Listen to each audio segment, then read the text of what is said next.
Hello, welcome again to Living English. Today we're looking at ways of giving praise and again at giving instructions. In the last episode of Sisters and Brothers, Anne was having dinner with Sarah's family. Today they are just finishing their meal.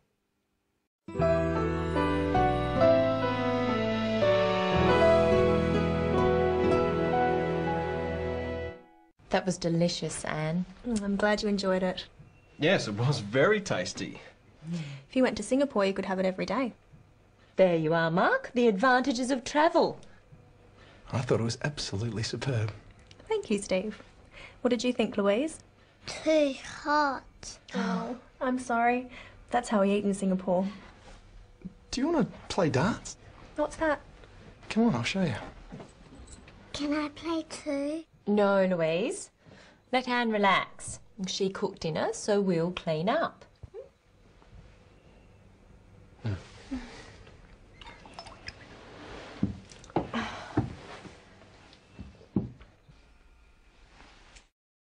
have to hold it like this. Gently. Like this.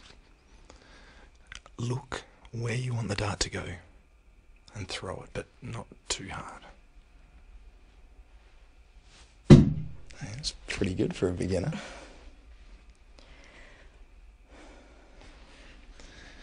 And you seem sad again. What's the matter? There's something I haven't told you. Do you know why Anne is sad? If you've been watching, you do. But Steve doesn't. Yet. Let's look at how they describe the meal. That was delicious, Anne. I'm glad you enjoyed it. Yes, it was very tasty. There are many words you can use to describe food. Delicious, tasty, very nice. You try with the clip now. That was delicious. That was delicious, Anne. Let's try with a few different words to describe food. Nice. That was nice. Very nice. That was very nice. Beautiful. That was beautiful. Lovely. That was lovely. Interesting. That was interesting. Not very nice. That wasn't very nice. Awful. That was awful. But you wouldn't say it was awful if you were a guest at someone's house. Do you remember what Steve said about Anne's cooking? I thought it was absolutely superb. Thank you, Steve. Steve said it was absolutely superb. He really liked it. Or maybe he really likes Anne. But one person at the table didn't like the meal. What did you think, Louise? Too hot. Oh. Louise thought the food was too hot. She means the food was too spicy for her. Louise uses the word too in another way. Listen. Do you want to play darts? What's that? Come on, I'll show you. Can I play too? There are two kinds of too. One of them means as well. So when Louise says, "Can I play too?" she means, "Can I play as well as Anne?"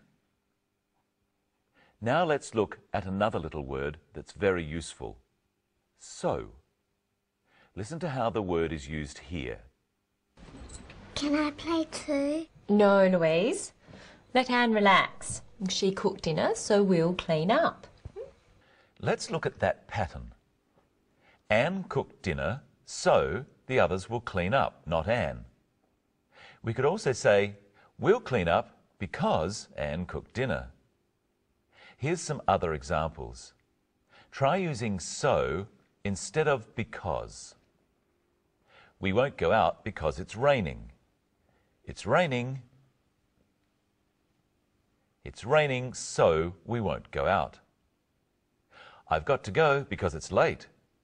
It's late. It's late, so I've got to go. I'll buy this coat because I like it. I like this coat. I like this coat, so I'll buy it. And here's Michelle. Hello, Michelle. Hello, Brenton. Hello, everyone. What are you going to show us today? How to explain the rules of a game to someone. In the story, Sarah's brother Steve shows Anne how to play a game called darts. Let's watch again to see how he does it. You have to hold it like this, gently, like this. Look where you want the dart to go and throw it, but not too hard. Steve is giving Anne instructions. He's telling her what to do to play the game and what not to do. Let's look once more at how Steve tells Anne what to do. You have to hold it like this. He says, you have to hold it like this. When we give instructions, it's the same as giving orders. There is only one way to do something. So we say, you have to, or you must. Let's teach Brenton a game. What game? It's called Pick Up Sticks. What do I have to do? Well, you have to hold the sticks firmly in your hand. Okay. Then you have to let them fall. There they go. Then you have to pick up as many sticks as you can. That's easier. You mustn't move any of the other sticks. That's not so easy. You must be very careful. That one. That one. Easy. Now it gets tricky. Got that one. Very good.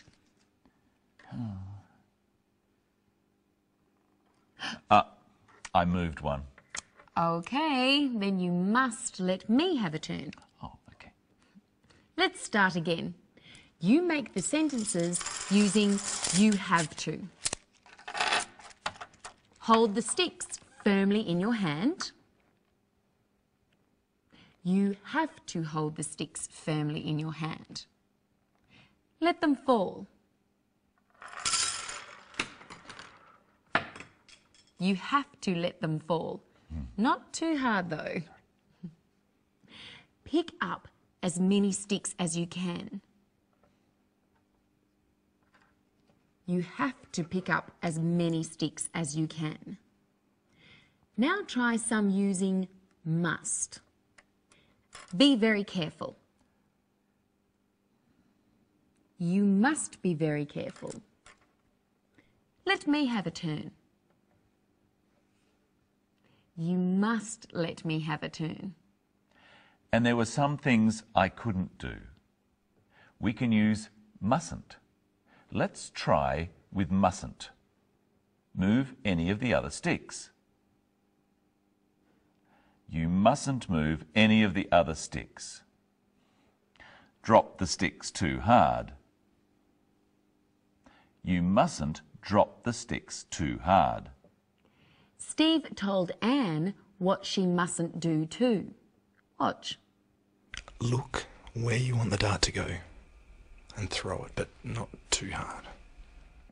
He tells her not to throw the dart too hard. So he could have said, you mustn't throw it too hard, or don't throw it too hard. So what could we say about the sticks using don't? Let them move. Don't let them move. Pick them up yet. Don't pick them up yet. Let's look one more time at Steve talking to Anne about the darts. Look where you want the dart to go and throw it, but not too hard. He says, look where you want the dart to go and throw it. Let's look at this sentence. Look where you want the dart to go. Who is Steve talking to? He's talking to Anne. But he doesn't say Anne, and he doesn't say you. There is no subject. That's because it's an instruction or command. Steve is telling Anne what she must do. Giving commands or instructions is always to the second person, or you. But we leave out the word you. So my instructions to Brenton for pick-up sticks can just be, hold the sticks in your hand. Let them fall. Pick them up without moving the others. Where else do we find instructions? With things you buy, they often have instructions. Let's look at the instructions for this electric kettle. The first instruction says, fill with desired amount of water. That is, put the amount of water you need into the kettle. The second instruction says what not to do. Do not fill past maximum water level mark. That means don't put too much water in. The third instruction says, plug kettle into power outlet. In instructions, some words are often left out. So instead of plug the kettle into a power outlet, the and are left out. The same with the next one. Turn power on instead of turn the power on. Which words are left out in the last instruction? To this. The full sentence should be turn the switch on the kettle to on. In conversation, we never leave these words out. So what is time? You mean, what is the time? Okay. It's time to say goodbye to the audience. And time to see today's episode of Sisters and Brothers once again. Goodbye. See you later. That was delicious, Anne. I'm glad you enjoyed it. Yes, it was very tasty. If you went to Singapore, you could have it every day. There you are, Mark. The advantages of travel. I thought it was absolutely superb. Thank you, Steve. What did you think, Louise? Too hot. Oh, I'm sorry. That's how we eat in Singapore. Do you want to play darts? What's that? Come on, I'll show you. Can I play too? No, Louise. Let Anne relax. She cooked dinner, so we'll clean up. You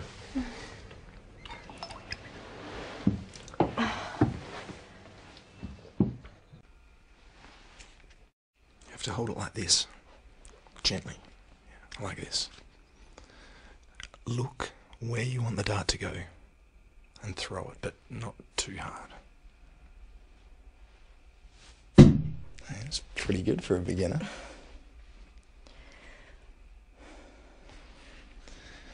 And you seem sad again. What's the matter? There's something I haven't told you.